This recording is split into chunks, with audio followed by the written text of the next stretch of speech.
Vale, vale, David, muchísimas gracias. Bueno, buenos días a todas las personas que nos están escuchando y claro que sí, como parte de la agenda vamos a dar un contexto y digo vamos porque hay una persona que me va a acompañar durante la presentación. Estoy con, discúlpenme un segundo, justo sonó el celular. Ya. Hay una persona que está acompañándome durante la sesión, se llama Jonathan Hill, también es ingeniero de confiabilidad en sitio, que es tal vez la traducción más apropiada que hemos encontrado para este rol de Site Reliability Engineer. Somos colombianos los dos y bueno, ya les voy a contar un poco más sobre el framework y sobre nosotros. Entonces, pues muchísimas gracias a ti, Dave, por permitirnos estar acá y permitirnos compartir parte de lo que hacemos en nuestro día a día como ingenieros de confiabilidad en sitio y cómo estas prácticas y estos principios que heredamos de Google se integran muy bien con algunos de los servicios, sino con todos los que ofrece Azure.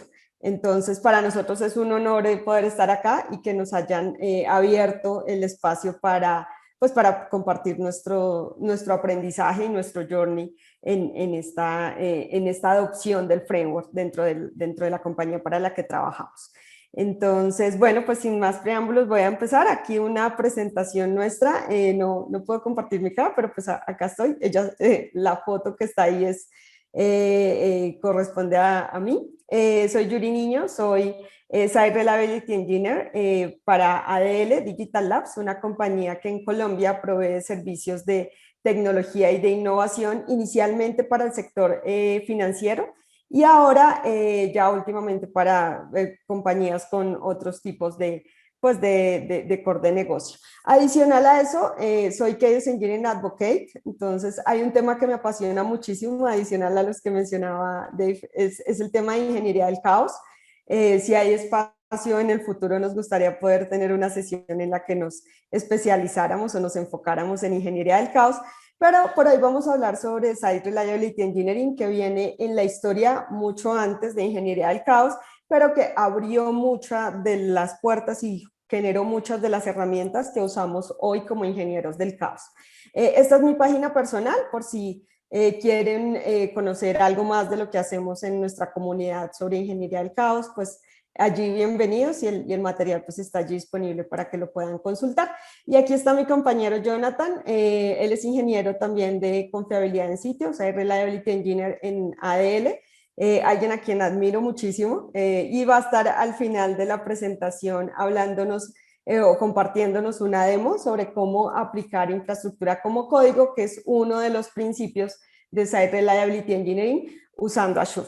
Entonces, pues ya está más que decir que pues Jonathan es brillante en temas de infraestructura, entonces estará aquí soportando mucho de lo que presentemos. Entonces, pues, muchísimas gracias a Jonathan, intervendrá como a mitad de la presentación.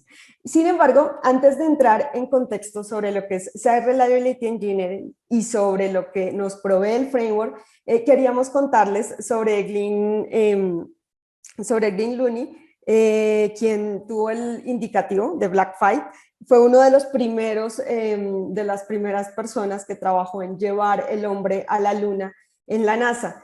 Él nos heredó unos principios y unas guías maravillosas a nivel de confiabilidad. Entonces queríamos abrir con un espacio y un homenaje a él, porque justo hace 2 semanas nos dejó el mundo y bueno, pues el mundo tiene una pérdida grande a nivel de ciencia y de industria, pero también a nivel de persona. Entonces quisimos recordarlo en esta presentación. Espero que aquí lo podamos ver. No necesitamos audio, entonces, porque el video tal vez tiene algunos textos. Él trabajó como ingeniero en la NASA y tenía algo que hoy heredamos mucho los ingenieros de confiabilidad y los Site Reliability Engineers, y es esa capacidad para manejar la presión, manejar los incidentes, manejar las cosas que salen mal con muy buena actitud. Pues siquiera podríamos extrapolar lo que hacemos a nivel de sistemas con lo que pasa en la NASA y cuando estás llevando un hombre dentro de un dispositivo que tú ayudaste a construir. Pero Glyn Looney nos heredó mucho de eso, de la capacidad para manejar las fallas, manejar equipos de ingeniería, en fin.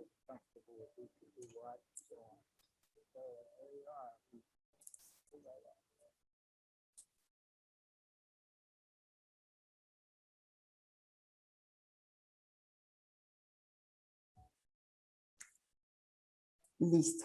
Entonces, queríamos compartirles este pequeño video y aquí unas notas, voy a volver a la presentación, aquí unas notas o 5 reglas que rescatamos de mucho del legado de los libros, de eso que nos dejó Looney en su trabajo en la NASA. Entonces, nosotros los SREs lo admiramos muchísimo y ha sido inspiración en términos de confiabilidad para nosotros. Ya voy a entrar un poco más en contexto sobre lo que es confiabilidad y lo que es confiabilidad en sitio. Entonces, algunos principios que podemos traer de todo el trabajo de Clean Uni en la NASA. El primero son las reglas que aplicaban en el envío pues, de misiones tripuladas al espacio y lideradas por él en la NASA. Y la primera es las metas del despliegue, los pipelines automatizados y los runbooks. Yo lo digo igual, siquiera podemos extrapolar y podemos medir el tema a un nivel igual, pero sí podemos aprender muchísimo de lo que la NASA ha escrito en términos de las reglas de envío de personas al espacio hacia lo que tenemos acá, manejo de la presión, automatización, control, monitoreo que es súper importante, ya lo vamos a estar revisando más adelante, tener los runbooks, tener unas instrucciones claras sobre lo que vamos a desplegar, sobre lo que estamos monitoreando, sobre el performance que queremos garantizar, está escrito en estos runbooks, que igual los tienen en la NASA los ingenieros que pues construyen sistemas de transporte para llevar personas al espacio. El tema del qué tal sí, en la NASA es muy importante la experimentación, ustedes pues sabrán, en la NASA trabajan muchísimos científicos quienes han llevado el método científico y la experimentación hacia lo que se construye allí todo es innovación y todo es resultado de la ciencia aplicada a la resolución de problemas, en este caso asociados al transporte y al descubrimiento de lo que hay fuera de nuestro planeta. El qué tal sí, también lo traemos nosotros los SREs, ya también les voy a contar un poquito sobre ingeniería del caos, no de forma pues profunda, pero voy a hacer una mención durante las siguientes diapositivas. El tema de instrumentación, el tema de monitoreo es muy importante en la NASA, es muy importante saber qué está pasando y tener una visualización en línea, en tiempo real de lo que está ocurriendo. En ese caso, de lo que está ocurriendo con un proyecto, de nuevo, que busque entender lo que ocurre fuera de nuestro planeta, en nuestro caso, lo que ocurre con nuestras aplicaciones. Y el monitoreo y la observabilidad, también ya vamos a entrar un poquito más en detalle sobre eso, no es solo importante durante un incidente o durante algo que esté saliendo mal, es importante todo el tiempo y es importante para todas las personas que participan en la construcción de una solución digital. En construcción de software nos hemos acostumbrado a que quien monitorea o quien instrumenta o quien genera observabilidad es el equipo de ingeniería de DevOps, es el equipo que trabaja del lado de la operación. No, ya les voy a mostrar por qué es importante que un ingeniero de desarrollo, un ingeniero de calidad, incluso un Product Owner, un Scrum Master, tengan acceso a las herramientas de observabilidad y monitoreo, porque es que todas las personas y todos los roles que participan en la construcción de una solución digital deberían tener observabilidad, o sí, deberían poder observar lo que está ocurriendo con esa magia que construyeron. ¿Por qué? Porque en el evento que algo salga mal, pues es responsabilidad de todos, que es lo que nos ha vendido una cultura de DevOps, y cultura de DevOps es eso. Todos somos responsables del desarrollo y de la operación. No hay silos y no hay partes separadas en esa construcción. Garantizar redundancia y confiabilidad, siquiera pues al nivel de un avión, ¿no? Un avión uno sabe que tiene 10, sino cientos, decenas, sino cientos de estrategias para garantizar que si algo sale mal, haya otro componente que entre a responder por ese componente que está fallando. Y eso también lo traemos acá en una de las prácticas y de los principios que seguimos en Site Reliability Engineering. Entonces, importante traer y hacer una lectura y un entendimiento de lo que sabemos de redundancia y confiabilidad para extrapolarlo a lo que tenemos hoy disponible en sistemas. Y este balanceo de siempre, el riesgo y la ganancia, que algunas de las prácticas nos van a poner en esa dicotomía, ok, siempre vamos a tener un trade-off, ¿no? Por ejemplo, invierto mucho en recurso, pero pierdo en costos, por ejemplo, porque eso pues cuesta muchísimo. O invierto o me ahorro un dinero en el aprovisionamiento de mi infraestructura, pero pierdo a nivel de performance, de pronto a nivel de observabilidad, en fin. Entonces, ese balanceo que nos toca hacer siempre es algo que también podemos heredar de allí.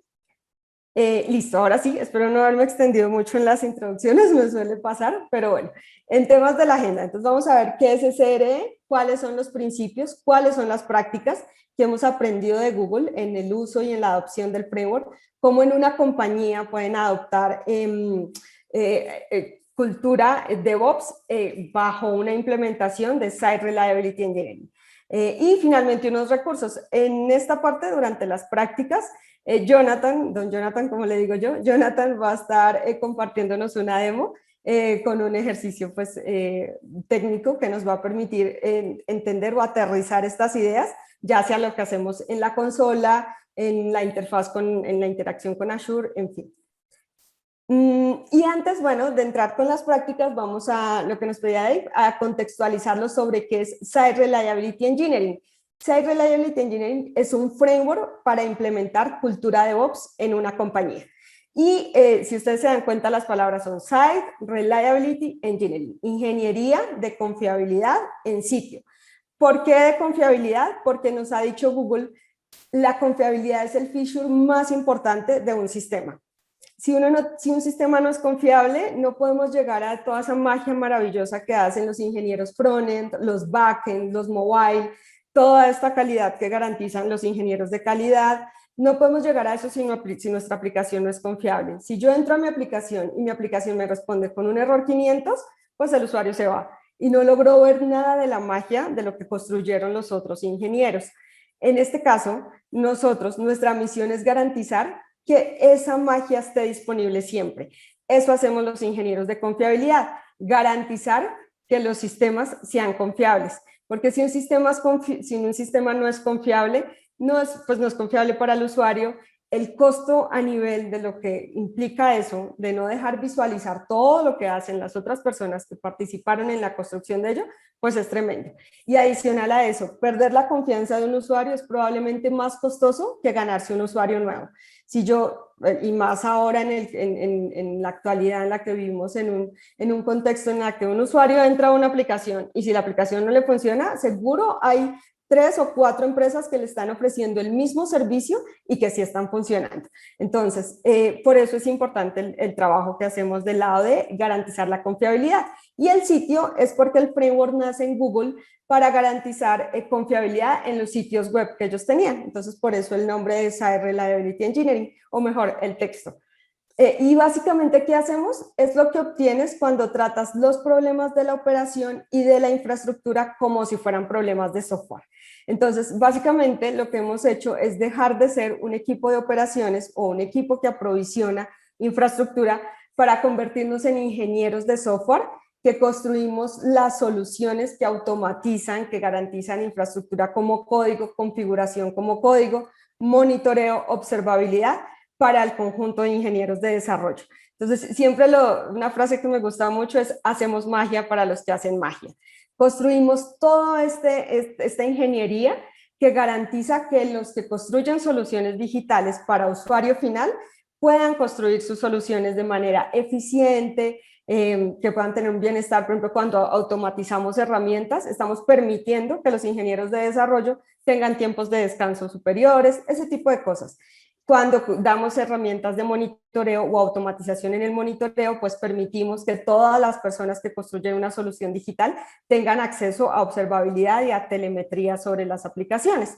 Ese es nuestro rol. Y nuestra misión, como lo escribimos acá con don Jonathan, esta es una frase que usamos en nuestra empresa, nuestra misión es proteger, proveer y hacer y evolucionar el software y los sistemas con los que se garantiza disponibilidad, bajos niveles de latencia, performance o desempeño a nivel de las aplicaciones y capacidad para atender incidentes. Entonces, eso construimos básicamente. Escribimos software, escribimos código, entramos a la consolita de Azure, garantizamos que todas esas herramientas que hoy se necesitan para que un ingeniero de desarrollo ponga su aplicación desde que el PO y las personas de negocio se la imaginan, desde que Product Owner se la imagina, hasta que esté pues en operación.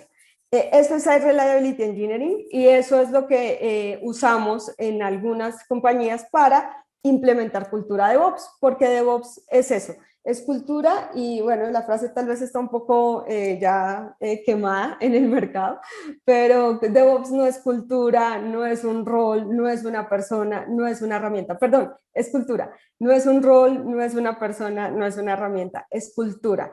Es cultura en la que todos los agentes que participan en la construcción de una solución digital están empoderados para saber qué pasa en el evento de que algo sí ocurre. Estos comentarios que ven en el pasado como que el ingeniero de desarrollo decía, ah, no, eso es la infraestructura. Entonces entraba alguien de operaciones a revisar y el de operaciones decía, no, eso no es la infraestructura, eso fue la aplicación que usted envió a producción con un bug. Entonces, para evitar eso, pues nace en la industria y en la academia y en la industria nace un concepto que es cultura DevOps. ¿Cómo implementamos DevOps en una compañía? Usando un framework como estos. Entonces, ¿cuáles son los principios SRE? Voy a hacer una lectura acá. Google nos heredó 7 principios, aunque el framework ha estado evolucionando con tanta velocidad en la industria que yo creo que muy pronto esta lista de principios y de prácticas se va a complementar con temas de IoT, de inteligencia artificial, de Big Data, en fin. Pero pues voy a hacer la lectura de lo que tenemos documentado en el libro de Google, que a propósito, creo que lo tenemos por acá en una diapositiva. Sí, aquí está. Igual al final, don Jonathan les va a compartir algunos recursos para ello. Listo, está el tema de Service Level Objectives, monitoreo, abrazar el riesgo. Ya veíamos allí el tema de la NASA, de que probablemente a ellos también les pasa, ok, invierto más en infraestructura, pero pierdo a nivel de costos o me ahorro unos costos, pero estoy poniendo en juego ciertos temas a nivel de garantizar confiabilidad o garantizar performance sobre el dispositivo, la obra de ingeniería que estoy construyendo. Abrazar el riesgo, ya vamos a hablar sobre ello. Eliminar el toiling. Toiling hace referencia al trabajo manual, entonces eliminar el trabajo manual, cómo construimos automatización del lado de lo que hacemos como Site Reliability Engineers. Y la ingeniería creo que ya puedo, bueno, ahí vi la pantalla de Jonathan, entonces yo creo que ya en un momento de pronto pueden ver mi rostro. La ingeniería de despliegue, la automatización y la simplicidad. Esos son los principios SRE que heredamos de Google, que están documentados en ese libro que están allí. Hay 2 libros de Google. El primero tiene mucho tema conceptual sobre cómo se construía esto. Y cuando salió el libro, pues mucha gente quería saber cómo implementaban DevOps en Google. Entonces, déjenme ver si ya puedo iniciar mi video. Ah, no, igual todavía no me deja. Bueno, pero queríamos saber mucho de lo que Google tenía, cómo había logrado eso, pero teníamos solo la teoría. Entonces aparece un segundo libro en la industria con ya los casos de uso e historias de guerra, como las llamo yo a veces, historias de la operación en donde se pusieron en práctica estos principios. Voy a empezar por Service Level Objectives y monitoreo, porque los dos se integran muy bien. ¿Qué son Service Level Objectives o objetivos de nivel de servicio? Es un concepto que se alinea muy bien con indicadores de nivel de servicio y con acuerdos de nivel de servicio. Para las personas que trabajamos en operaciones es común hablar de 2 nueves, 3 nueves de disponibilidad, por ejemplo, o hablar de 5 milisegundos de latencia. A eso hace referencia los objetivos de nivel de servicio. ¿Cuál es el objetivo? ¿Cuál es el nivel objetivo, perdón, que yo persigo con la oferta de un servicio que estoy entregando a través de una solución digital? En ese orden de ideas, por ejemplo, Azure nos dice, mi solución para monitoreo tiene 2 nueves de disponibilidad. ¿Qué quiere decir eso? Que el 99% del tiempo la solución va a estar disponible para que el usuario la consulte. Ese concepto o el hecho de decir la solución va a estar disponible tanto por ciento del tiempo que el usuario la consulte es a lo que se refiere un objetivo de nivel de servicio. Esos objetivos de nivel de servicio o SLOs están enmarcados en palabras claves: confiabilidad, latencia, calidad del código, cobertura, frescura de los datos. Esto es muy común y nos pasa mucho con, por ejemplo, interactuando con la banca. Uno está acostumbrado a que sus datos sean frescos, a que lo que uno consulte sea información en línea. A mí me pasa con algunos, no voy a dar el nombre acá, pero con una con mi banco, con el que uso, que hago una compra y la compra se refleja más o menos a las 2, 3 horas en mi portal, en donde tengo acceso pues a la consulta de mis movimientos sobre mi cuenta bancaria. Entonces, esa frescura y esa incapacidad que probablemente algunas aplicaciones, por unos desafíos que desconozco, tienen para ofrecer datos en línea, pues hace referencia a este indicado. Y finalmente, eso se aterriza en acuerdos de nivel de servicio, en el acuerdo al que yo llego con el cliente sobre la entrega del servicio. ¿Qué servicios de Azure son fundamentales aquí para garantizar SLOs apropiados y para garantizar que la compañía ofrezca esos niveles y que tenga la capacidad de monitorear que esos niveles se estén alcanzando? El primero, pues el Azure Management Portal, que provee dashboards que muestran métricas específicas para los servicios que eventualmente no estén disponibles en herramientas APM o en profilers. Hago aquí referencia a Datadog o a New Relic. Tener acceso a una consolita en Azure que nos permita visualizar logs, por ejemplo, es una de las capacidades que nos ofrece y que se integra muy bien con este primer concepto de CRE. Por ejemplo, tener la capacidad de visualizar qué está pasando con nuestros servicios de Azure Storage o de Azure IoT. Tener la capacidad de ver, como les voy a mostrar acá, en un tablero, cuántas personas están ingresando a nuestra aplicación, cuál es el performance, en cuánto tiempo estoy entregando una respuesta, hay alguna tasa de errores en alguna de las soluciones. Esta visualización o esta pantalla a la que tenemos acceso a través de la solución de monitoreo de Azure es un ejemplo y una puesta en práctica de este primer principio. En general, todos los servicios de Azure pues buscarán garantizar disponibilidad y performance en los servicios que estamos ofreciendo como oferentes del servicio a nuestros clientes. Ya vamos a hablar de pronto un poco más sobre algunos servicios específicos. Entonces aquí ya abordé dos de las prácticas, Service Level Objectives, con lo que ya les conté, y monitoreo. La importancia que tiene que tengamos estos tableros, que por ejemplo para un PO, para un Product Owner, que generalmente son roles no muy técnicos, esta lectura o esta visualización les da mucha más riqueza a nivel visual y un entendimiento mucho más sencillo sobre lo que pasa con la aplicación. Ahora vamos a hablar sobre automatización, otro de los principios que están aquí. Automatización y eliminar el trabajo manual. De pronto la conocen a ella, a Simón. Simón es es una youtuber y pues básicamente ella hace robots y tiene por ahí unos videos buenísimos con robots preparándole el desayuno que generalmente salen tremendamente mal. Pero bueno, la quisimos invitar a esta diapositiva porque aquí vamos a hablar sobre automatización, sobre lo que hacemos como SREs, garantizando, por ejemplo, que la creación de cuentas de usuario se pueda automatizar, que la instalación de software y hardware se pueda automatizar, igual que cambios a nivel de la configuración, incluso en tiempo de ejecución, y tener la capacidad de hacer rollout o hacer rollback de versiones nuevas con el software cuyo despliegue salga mal. Y aquí quise dejar esta pregunta abierta, o bueno, quisimos dejar esta pregunta abierta, ¿de verdad se puede automatizar todo? Y lo dejo abierto, no voy a entrar acá en esa dicotomía y en esa discusión, es tema de otra presentación, pero ¿hasta dónde deberíamos automatizar? Y algo que sí, una invitación que vamos a hacer más adelante es automatizar la inyección de fallas y automatizar prepararnos para la falla. De momento, pues automatizarnos a nosotros mismos, quién sabe, el rol humano siempre va a ser necesario en términos de ingeniería y sobre todo los temas de seguridad. Allí hay un desafío bien interesante hacia lo que se puede o no automatizar, pero de nuevo, por el momento la invitación a que automaticen la creación de cuentas, la instalación de software, la configuración, en fin. Y aquí quisimos integrar el concepto de ingeniería del caos porque es la disciplina de experimentar sobre un sistema con el fin de construir confianza en la capacidad del que tiene el sistema para enfrentar condiciones turbulentas. Esa es la definición de ingeniería del caos. Solo voy a hacer una mención acá, pues no puedo entrar en detalles sobre esta práctica por temas de tiempo, pero que es muy importante que automaticen la inyección de fallas. Ingeniería del caos es inyectar fallas antes de que las fallas ocurran en producción.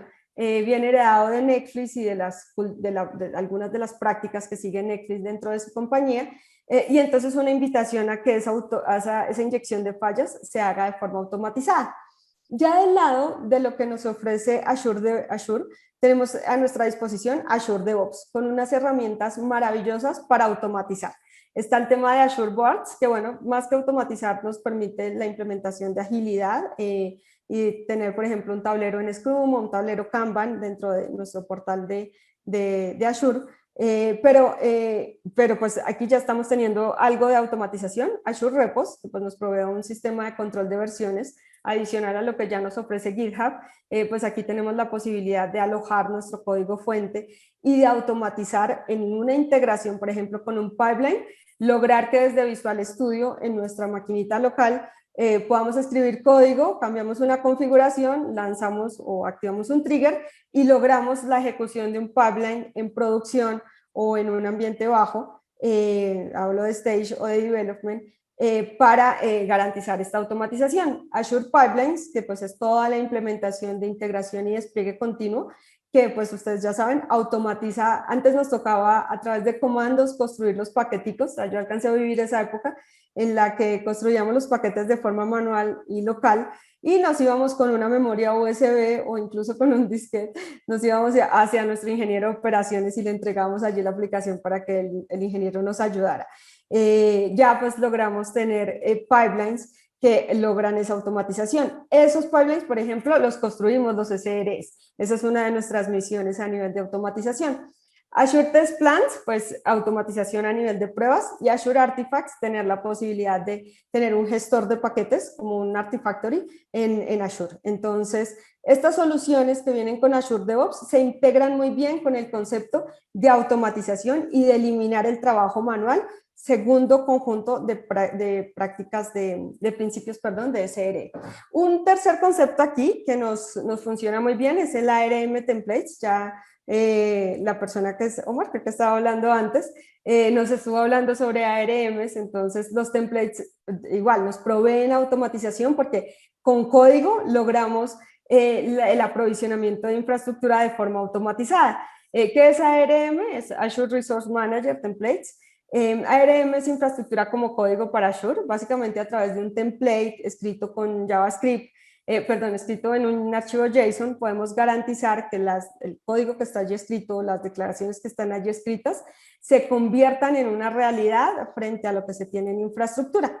Básicamente allí especificamos recursos, configuraciones, en fin, para garantizar esos despliegues. Aquí una visualización, básicamente lo que tenemos pues es una pantallita en donde tenemos código escrito en forma de JSON que llevamos hacia un template que se convierte en infraestructura real ya en cloud.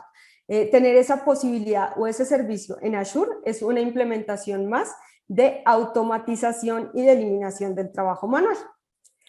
Y ya finalmente vamos a hablar sobre abrazar el riesgo y sobre cómo abordar el riesgo acá. Importante, por temas de tiempo, ya me extendí tal vez mucho en el inicio y voy un poquito atrás porque quería darle unos 20 minutos a Jonathan para que haga su demo y todo lo que nos va a presentar ya en términos prácticos. Pero bueno, voy a avanzar aquí un poquito más rápido. Abrazar el riesgo sí está bien del lado de ingeniería de confiabilidad en sitio, abordar el riesgo, garantizar confiabilidad en un número de 9 muy alto, pero ese número de 9 no puede convertirse o dejar de ser 9 para convertirse en el 100. ¿A qué hago referencia? A que los SLOs, por ejemplo, la recomendación del lado del framework es no garantices el 100% de disponibilidad. ¿Por qué? Porque tú nunca sabes, o sea, tú nunca terminas de conocer a tu aplicación en producción. Eso uno. Y dos, nunca vas a tener certeza sobre lo que ocurre del lado de quien está usando la aplicación. Yo no puedo decir, voy a dar 100% de disponibilidad en mi aplicación cuando sé que del otro lado hay hackers que están intentando vulnerar mi sistema y que eventualmente van a poder hacer algo que yo no pude haber planeado o haber siquiera imaginado cuando estaba construyendo mi aplicación de software. Entonces, abrazar el riesgo está bien hasta cierto punto, y es lo que nos hereda SRE. Dice, asume el riesgo y dile a tu cliente que no vas a ser 100% confiable, porque tienes que asumir que va a haber un riesgo frente a lo que implementas. Herramientas que o principios aquí que son importantes igual para manejo del riesgo, el tema de construcciones herméticas, poder usar, por ejemplo, un pipeline, poder tener integración y despliegue continuo, lo que ya pues había mencionado con Azure Pipelines. Aquí, importante en temas de ingeniería de despliegue, que es otro de los principios, tener la posibilidad de usar estrategias diferentes para nuestro despliegues, que no sean Highlanders, ¿sí? Que no sea como que entro y pongo, apago y prendo y le doy indisponibilidad a mi cliente, sino que tenga yo la posibilidad, por ejemplo, de hacer un despliegue en forma de Blue-Green o de Canary Deployment, que son estas técnicas para hacer despliegues, por ejemplo, a un conjunto pequeño de usuarios y luego escalarlos hacia la masa o hacia el universo de usuarios. Aquí también se integra muy bien el tema de inyección de fallas, de garantizar temas de despliegue. Y Azure Staging Slots es una solución que nos permite alcanzar ese principio, dándonos la posibilidad de tener diferentes estrategias de despliegue. Aquí queríamos compartirles el Well Architected Framework y cuya implementación está documentada en la página de Microsoft para que le den una mirada a todas las estrategias a nivel del Well Architected Framework que tiene disponibles Azure para este tema. Ahora me voy a mover hacia las prácticas. Les quería compartir este video, pero ya no alcanzo por temas de tiempo, pero pues de pronto después les dejamos o ahorita en el chat les dejamos la URL del par de videos, del de Glyn en la NASA, y el de él, este es un video de un ingeniero on-call. Entonces, prácticas SRE están las que voy a abordar ahorita, generación temprana de alertas y estar on-call. Y este es un video de un ingeniero on-call en el que en la mitad del video se ve la persona muy cansada, se ve desgastada con la tarea que tiene que hacer frente a la operación y cómo desde el framework podemos ayudar a que este tipo de cosas no pasen. Entonces era un video que pues por cuestiones de tiempo les heredo solo la referencia. ¿Qué podemos lograr del lado de Azure para permitir tener generación de alertas tempranas y lograr que en la vida de los ingenieros no sea como la de este ingeniero on call que se nota cansado, ojeroso en este video? Azure Monitor, de nuevo, tener una solución buena que nos dé toda la capacidad para construir monitoreo, pero pues también aquí hay un tema humano, ¿no? Del lado del humano, saber cómo aprovecha y cómo toma ventaja de esas herramientas de monitoreo. Y la generación de alertas es una de ellas. Entonces, generar alertas de forma temprana.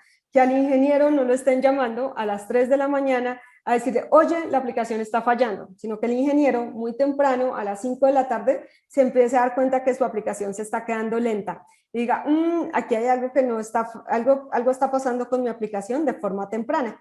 Ya hemos hablado sobre Azure Monitor, pero pues es la herramienta que tenemos disponible allí. La atención a emergencias, y aquí extrapola muy bien la idea que se tiene sobre estar apagando incendios. Y lo que, pues bueno, les quisimos dejar acá este meme sobre lo que la gente piensa que nosotros hacemos, que somos Superman, o los ingenieros que hacen parte de un equipo de SRE que están on call, que son Superman, que son los que apagan incendios, pero pues realmente nuestro día a día es como el que está acá, aunque el trabajo es muy emocionante, o bueno, a mí que me gusta tanto mi trabajo, me gusta muchísimo la operación. Entonces, la adrenalina que genera estar en un incidente, saber que estás solucionando algo que está afectando a 200.000 usuarios que están en línea, eso es realmente emocionante y genera ya una satisfacción cuando uno logra resolver el incidente. El manejo de incidentes debería hacerse en estas fases: análisis y aprendizaje, preparación, detección y generación de alertas, el containment o el contener la falla y el remediar. Para todas esas estrategias, Azure Monitor es una solución que encaja muy bien porque nos permite hacer eso, nos permite generar alertas, prepararnos para la falla, detectar muy rápido qué está pasando y pues ya contener. Y pues era lo que les quería heredar acá. Aquí algo muy importante es el modelo de responsabilidad compartida en Azure.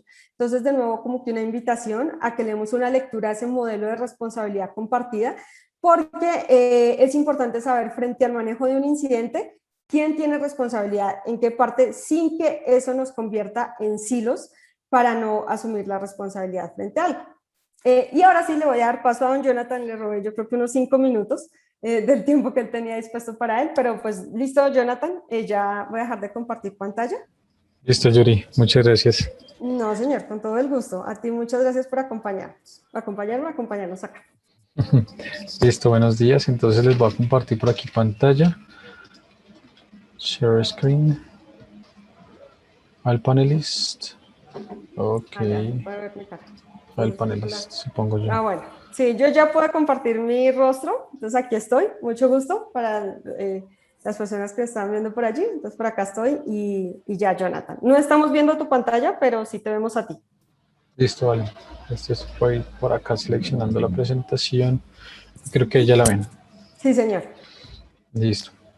Entonces, bueno, continuando con lo que venía hablando Yuri, lo que sigue a partir de las prácticas del SID es precisamente cómo hacer nuestro un troubleshooting efectivo. Entonces, ¿qué es el troubleshooting? El troubleshooting es identificar esa causa que necesitamos verificar por qué está pasando, cuándo está pasando, qué le está pasando a mis usuarios, qué afectación tiene. Entonces, primero, reportar, tener ese reporte de qué es lo que está pasando hacia mis usuarios, realmente es lo importante.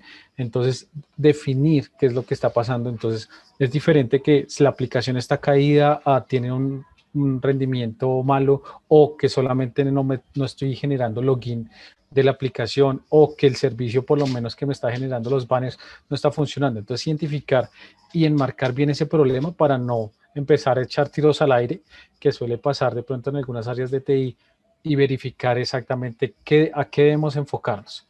¿Listo? Entonces, primero, identificar o reportar o verificar cuál es el reporte que nos están generando actualmente. Segundo, hacer un triage de esto. Entonces, esto consiste en recibir este reporte y el siguiente paso que debemos dar es cómo vamos a, con serenidad, identificar esa afectación que está generando sobre nuestros clientes. Entonces, a partir de eso, más allá del reporte, entonces, cómo estamos afectando, qué realmente fuera de línea estamos teniendo, o si es una aplicación interna hacia nuestros clientes internos, qué causa le está generando esto a nuestros clientes. Entonces, ahora sí vamos a examinar. Necesitamos identificar qué componente de nuestro sistema está fallando. Entonces, ahorita hablamos un poco de las prácticas de lo que vienen también de la mano, no solamente del equipo de operaciones, sino también esto, como lo mencionaba Yuri, es una cultura que no solamente me pega a mí como operaciones, sino que le tiene que pegar a toda la organización. Entonces, llámese organización, nuestros gerentes de proyectos, nuestros desarrolladores, nuestros arquitectos, para que esto se extienda más allá de nosotros y no solamente cuando llegue un incidente, eso es culpa de Ops. No, realmente tenemos, más allá de buscar una culpa, identificar la causa entre todos, somos un equipo y sacar esto adelante. Sí, realmente el enfoque que tiene el SID, lo que tiene DevOps, no es buscar esa señal con el dedo de fuste, fuste, fuste, no, porque eso realmente genera más allá de lo maluco que puede llegar a ser eso para un empleado, es precisamente que ya nadie se puede hacer responsable de nada porque entonces lo van a tildar a usted con que es su responsabilidad, cuando realmente no depende de usted porque usted es todo un equipo, realmente el DevOps es todo un equipo en el cual tenemos la parte de desarrollo, tenemos la parte de QA, tenemos nuestra parte de producción. En producción tenemos subequipos enfocados hacia base de datos, hacia el networking, hacia las máquinas virtuales. Tenemos muchos ecosistemas en nuestras plataformas, lo cual no nos permite señalar con el dedo y dejar de ser eficientes. Entonces, aquí pues les extendemos realmente una de estas prácticas que es que no traten a sus equipos como voy a señalarlo, no, realmente esto es algo que debemos hacer para todos nosotros y somos un equipo, ¿vale? Entonces estamos en examinar precisamente por esta partecita, entonces identificar qué componente está fallando, si de pronto fue algún despliegue que se hizo antes o si de pronto fue una actualización sobre la base de datos, identificar cuál puede ser esa causa raíz que puede llegar a identificarnos. Entonces, esto va muy de la mano con el diagnóstico. Entonces, en el diagnóstico se enfoca mucho a eh, simplificar y reducir exactamente hacia dónde está el foco. Entonces, saber qué aplicaciones, qué componente, qué parte o qué elemento de la aplicación es y empezar a reducir ese scope o ese entendimiento de hacia dónde tenemos que proyectar realmente la verificación de este incidente. Después de esto, entonces debemos hacer las preguntas de qué, cuándo y por qué. Entonces, el qué, exactamente qué es lo que está fallando, el cuándo le está fallando, si es algo que está fallando aleatoriamente o es algo constante, y el por qué es ya vamos identificando las causas, si fue por un nuevo despliegue, si fue por alguna nueva causa que nosotros pudimos haber inyectado porque el equipo de desarrollo nos generó un nuevo feature en nuestro desarrollo, en nuestra aplicación, pero resulta que no tuvieron en cuenta que en producción teníamos tantos registros. Entonces algo que puede pasar y que es muy curioso es en desarrollo piensan en probar con 10 registros, pero llegaron a producción y tienen 1.000.000 de registros. Entonces, ¿qué pasó? La aplicación va a colapsar porque no tuvieron en cuenta esa magnitud de registros. Entonces, puede ser una de las cosas que pueden llegar a suceder y ha pasado. Entonces, para que lo tengan presente, realmente no es culpa del equipo de desarrollo, no es culpa del equipo de operaciones, no es culpa del equipo de pruebas, solamente fue una definición que no se tuvo en cuenta al momento de la generación del requerimiento. Esto no quiere decir que ahora entonces echémosle la culpa al que genera el requerimiento. No, realmente esto es algo que debemos tener nosotros en cuenta y es que todos somos un equipo. Entonces, si ustedes van a generar algo, tengo que decirles desde operaciones, tengan en cuenta que tenemos 1.000.000 de registros, ¿no? No son solo 5 con los que usted está trabajando como lo tienen en desarrollo. Entonces, para que se den cuenta de la magnitud, no es tildar de que el de requerimientos no hizo su trabajo bien. Entonces, siguiendo de esto con el diagnóstico, entonces ahí se puede identificar exactamente qué fue lo último que toqué, si modifiqué una tabla, si modifiqué un deployment, si modifiqué un recurso. Entonces, ahí realmente es donde nos sirve identificar exactamente este diagnóstico. Después de esto, ya podemos estar de cierta manera buscando qué solución dar. Entonces esto lo hacemos con un testeo pequeño. Entonces, ¿qué pasa si hacemos la reversión de ese recurso? ¿Qué pasa si hacemos la reversión de ese update? ¿Qué pasa si quitamos las columnas que hicimos con el upgrade de una ejecución de NSQL Server o algo así? Entonces, podemos empezar a hacer esas pruebas si realmente genera nuevamente el rendimiento y cómo venía trabajando la aplicación. Y esto ya con este ciclo completado o iterando muchas veces sobre este ciclo, nos puede empezar a dar la cura de este troubleshooting o más bien de esta solución que podemos estar generando hacia nuestra aplicación. Listo, entonces siguiendo por acá, este es un video de cómo a partir de esta problemática y cómo a partir de estos principios de SAIRI, Azure tiene la posibilidad de prestarles a ustedes un auto troubleshooting con alguna herramienta. Entonces, esto nos permite a todos nosotros tener una facilidad al momento de hacer un diagnóstico y de identificar la causa raíz. En este video, pues, por temas de tiempo, y más bien les compartimos el enlace al finalizar la presentación. En resumen, tenemos un problema con un balanceador, no sabemos cuál es. Entonces, Azure Troubleshooting nos ayuda a definir exactamente qué está pasando y es efectivamente que no puse la regla para que pudiera ser consultado desde Internet. Entonces, Azure me va a dar esa información para que yo pueda posteriormente tomar este reporte y generarlo hacia mi equipo de operaciones. ¿Vale? Entonces, siguiendo por acá, avanzamos con las siguientes prácticas que tenemos. Por el lado del software, por el lado del balanceador, manejar las capacidades, verificar si una falla me puede hacer una falla en cascada, generar una distribución, un consenso de la distribución de todo mi sistema para no tener mi core cargado, sino poderlo descargar poco a poco más bien. Distribuir a través de de unos días de la semana, entonces conocer exactamente qué días voy a tener esta carga. Entonces, en muchos de nuestros casos puede ser que los días 15, los días 30 tengamos carga mayor, que es algo muy normal al inicio o al final del mes, porque resulta que el proceso de contabilidad de todas las empresas aplica para esto, o resulta que el proceso de pago de nómina aplica para esto, o resulta que todos los diferentes elementos, no sé, los diferentes elementos de negocio que yo pueda llegar a tener, resulta que ejecutan operaciones ciertos días. Entonces tengo cierres cada 15 días, cada semana. Entonces conocer exactamente cuál va a ser el momento para que mi equipo de SID pueda estar pendiente de estos componentes y pueda definir, oiga, qué medidas correctivas o reactivas podemos tomar referente a esto para que cuando llegue una siguiente ola de este mismo tipo, estemos preparados. Entonces, así como lo mencionaba antes Yuri, debemos abrazar el riesgo. Realmente el riesgo no es algo que nos deba doler, pues sí, obviamente duele cuando esté en producción, pero realmente es como convertirlo en ese amigo, porque a la final siempre está latente, pero entonces a ese amigo cómo lo llevo de la mano, cómo lo llevo de la mejor forma. ¿Listo? Entonces, eso por ese lado, entonces podemos generar con nuestros clientes un calendario en el cual él pueda mandarme todos esos datos, ya sea a final o a 15 de mes, y eventualmente yo con eso alisto mi infraestructura, ya sea a nivel on-premise o a nivel de cloud, la alisto para que esté preparada para que este cliente llegue con todo ese poder, ¿vale? Entonces aquí seguimos con los pipelines de datos, entonces cómo a partir de todo eso que me ha pasado atrás y de un buen monitoreo, puedo generar medidas mucho más reactivas con mi equipo. Entonces, primero, obtengo la información y en el segundo, que es el Data Integrity, cómo acoplo toda esa información y la convierto realmente en ese sabor que me está dando el SID. Entonces, esta es una invitación muy chévere de todas las prácticas, invitarlos a leer esto. Vamos a abordar aquí estas dos, del software y del balanceo, ¿vale?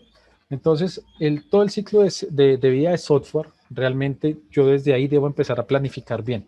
Pero entonces en el ciclo de vida de software no es solamente la persona que se encarga del requerimiento, no es solamente la persona que va a ejecutar el requerimiento, no es el arquitecto, realmente son todos. Necesitamos conocer desde la parte operativa, necesitamos conocer desde la parte de negocio, necesitamos conocer desde la parte de arquitectura, necesitamos conocer desde la infraestructura, necesitamos conocer todas las aristas para que esto funcione de una manera muy, muy correcta. Entonces, a partir de esto, yo puedo apalancarme en todas las herramientas que me ofrece Azure para poder generar tanto estos requerimientos como el trace de estos requerimientos y cómo el desarrollo se genera.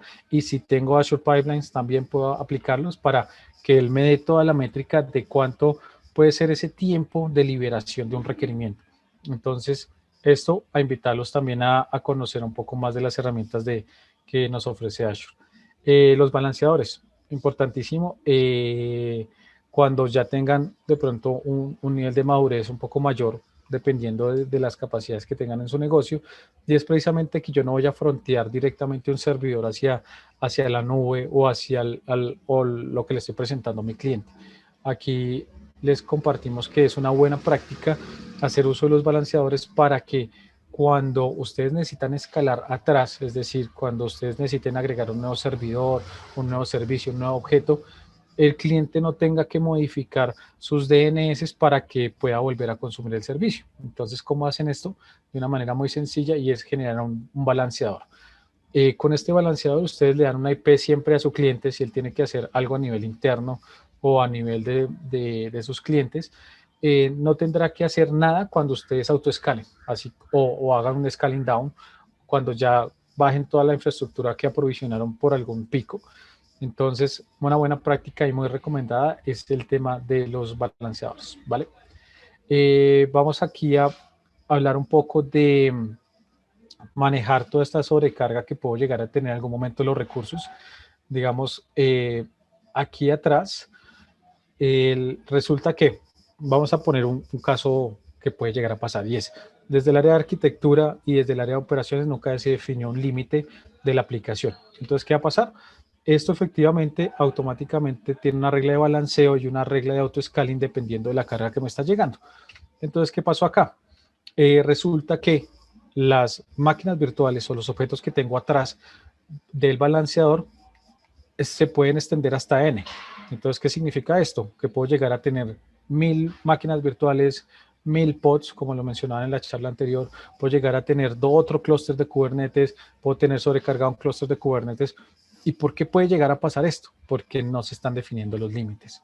Entonces, una práctica muy, muy importante dentro de SID es precisamente medir la capacidad de esas aplicaciones, ver entre qué rango se comporta bien, ver hasta cuándo puedo escalar, porque esto va mucho más allá de que escale y que me preste el servicio, porque realmente como empresa a mí me interesa prestar el servicio, pero como empresa me duele más tener que pagar un sobrecosto por prestar un servicio a un cliente. ¿sí? Entonces debo encontrar esa media en la cual la aplicación se comporte de la manera correcta, pero que mi costo también me dé para tener ese ROI de la aplicación, ¿vale? Entonces, adicional a lo anterior, aquí buenas prácticas con la arquitectura de software, tenemos el uso de colas de mensajería en las cuales podemos priorizar. Una de las buenas, Ivonne, una de las cosas chéveres de las colas de mensajería es que si yo las manejo de forma correcta, yo puedo tener trazabilidad de todo lo que pasa con una solicitud que me haga un cliente a nivel interno o externo por todo el flujo de software. Entonces, yo genero un hash para esa transacción y a partir de que pasa por todos los sistemas que tenga que pasar, el ID que siempre va a estar presente es ese hash que entró cuando llegó la aplicación, cuando llegó la solicitud de mi cliente. Entonces yo puedo correlacionar eso mucho más adelante y saber qué pasó con esa transacción y en qué punto falló y ser mucho más específico en saber exactamente dónde falló y por qué falló y o hasta dónde llegó la transacción. Y de esa manera tengo dos cosas importantes ahí. Tengo uno, que es el monitoreo, y dos, lo que le puedo llegar a contar a mi cliente para que él no se sienta desamparado en esos momentos. Digamos, estoy haciendo un pago de un recibo por mi banco normal y resulta que no sé si le entregué o no la plata al banco. Puede llegar a pasar, pero entonces si yo puedo llegar a tener esta trazabilidad y esta transaccionalidad mucho más granular a nivel de mis sistemas con los cuales mi transacción tiene comunicación, puedo hacer un troubleshooting mucho más efectivo y puedo informar a mi cliente mucho más, de una manera mucho más efectiva, ¿vale?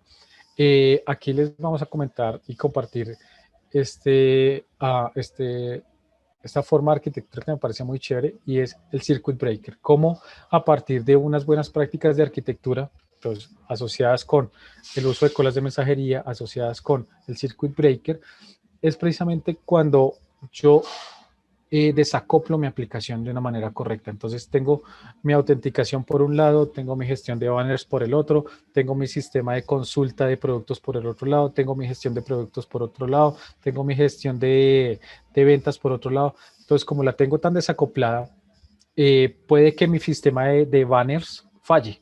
Entonces, ¿qué pasa si mi sistema de banners falla? Yo la puedo desconectar de todo mi sistema para que mi sistema siga fallando. ¿Qué pasa si mi sistema de ventas falla? Lo puedo quitar o lo puedo apagar mientras que encuentro cómo solucionarlo, pero mientras tanto le sigo dando el otro servicio al cliente, porque él solamente no entra a comprar, sino a revisar qué ha pasado con sus ventas, de pronto cómo están sus clientes, de pronto si tengo un CRM, identificar cómo tengo que hacer ese acercamiento, pero si no puedo vender en este momento, pero le sigo prestando el servicio, no le degrado todo el servicio, que es lo que yo tendría con una aplicación monolítica. Entonces, recordemos que la aplicación monolítica es junto todos mis componentes en una sola cajita y los despliego. Si yo hago eso, está chévere porque el desarrollador no se tuvo que estresar por nada, ni a nivel de back, ni a nivel de front, y con esto pude empezar su desarrollo rápido. Uy, también me alargué un poco el tiempo. El Eso te voy a decir que uso de nos quedan balanceadores, 5 minutos. perdón, y por aquí las prácticas. Entonces voy a mostrarles rápidamente eh, aquí nuestra plataforma, nuestro concepto IAC y de cómo funciona y les voy a compartir este escritorio. Listo, share. Creo que ya lo ven. Y aquí exactamente, ¿vale? Entonces no sé si se ve muy pequeño, voy a agrandar aquí un poquito para que seamos un poco más prácticos. Y dentro de las prácticas que mencionábamos está exactamente hacer el uso de la IAC. Entonces nosotros principalmente usamos Terraform, se lo recomendamos, sí. También hay Pulumi, también hay Crossplane, también hay otras herramientas que pueden llegar a ustedes a explorar. Realmente esto no está escrito en piedra como para que ustedes realmente lo conozcan dentro de sus organizaciones. Aquí tenemos la definición de qué voy a hacer. Entonces aquí le estoy diciendo en este provider, oiga, quiero hacer uso de la nube de Azure, ¿vale? Y por este lado le voy a definir todo el grupo de recursos que puedo llegar a generar. Entonces, mientras que les explico, voy a lanzar aquí el Terraform Init, que es como inicio este grupo de recursos. Aquí todavía no estoy aplicando nada sobre la nube, solamente le estoy diciendo inicialíceme con Terraform. Y mientras tanto le vamos a dar un Terraform Apply. ¿Listo? Y ya les cuento qué va a ser ese Terraform Apply. Aquí tenemos él nos va a crear rápidamente un grupo de recursos, un virtual network sobre ese grupo de recursos, una subnet asociada a la virtual net, una public IP de esa subnet que acabo de solicitar. Voy a generar aquí una regla para poderme conectar a un servidor si yo quisiera. Creo una interfaz de red.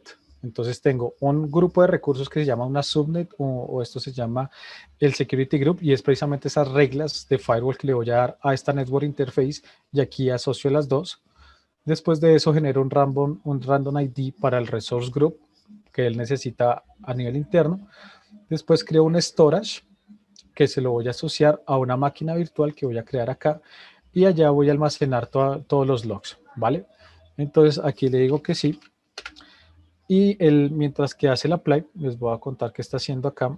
Él aquí me genera una validación de qué hay a nivel de mi nube de este lado y qué no hay. Entonces me devolvió qué hay en mi nube y qué no hay. Entonces aquí ya a nivel de abajo está creando la infraestructura y con esto yo ya puedo replicar rápidamente. Con esta práctica yo puedo replicar ya rápidamente hacia un ambiente de desarrollo, hacia un ambiente de stage, hacia un ambiente de producción, obviamente con los valores que yo necesite de producción, con el grupo de recursos que yo quiera afectar sobre producción. ¿Listo? Entonces si yo aquí le doy refresh, ya aparece mi grupo de recursos. Si yo entro acá, ya empiezan a aparecerme todos los recursos que se van creando dentro del IAC. ¿Listo? Entonces eso les queríamos compartir aquí a modo de la IAC. Voy a dejar de compartir porque pues me extendí un poco el tiempo y vamos a seguir aquí con la presentación que nos hacen falta 2 slides en los Sí, cuales las creo que ya nos bondades... toca cerrar, don Jonathan. Ah, Sí, vale, listo. Entonces cerremos con las bondades de la IAC y yo creo que ya, ¿verdad? sí, ahí concluimos. Listo, entonces las bondades de la IAC, no les estoy compartiendo pantalla, lo sé. Las bondades de la IAC les va a permitir a ustedes, como les comentaba, generar este grupo de recursos hacia los diferentes entornos que ustedes requieran. Y lo más chévere de esto es que yo ya puedo apalancar a mi SID y puedo generar yo puedo generar a nivel de Terraform unos módulos que puedo liberar a mis desarrolladores para que ellos incluso puedan generar su infraestructura como deseen, como ellos lo requieran. Entonces, si hay algo que yo no tengo en el scope que ellos sí requieran, lo pueden llegar a hacer, pero cuando llegue a producción, pues yo lo tengo que controlar. Entonces, yo tendría que generar un gobierno sobre esa IAC para que yo pueda generar esas buenas prácticas a nivel de una organización. Entonces, creo que me extendí, perdón, pero este tema es No, realmente muy apasionante. así es. No hay problema, Sí, claro que sí. excelente. Y aquí Muchas ya terminamos. gracias. Muchísimas gracias, Jonathan.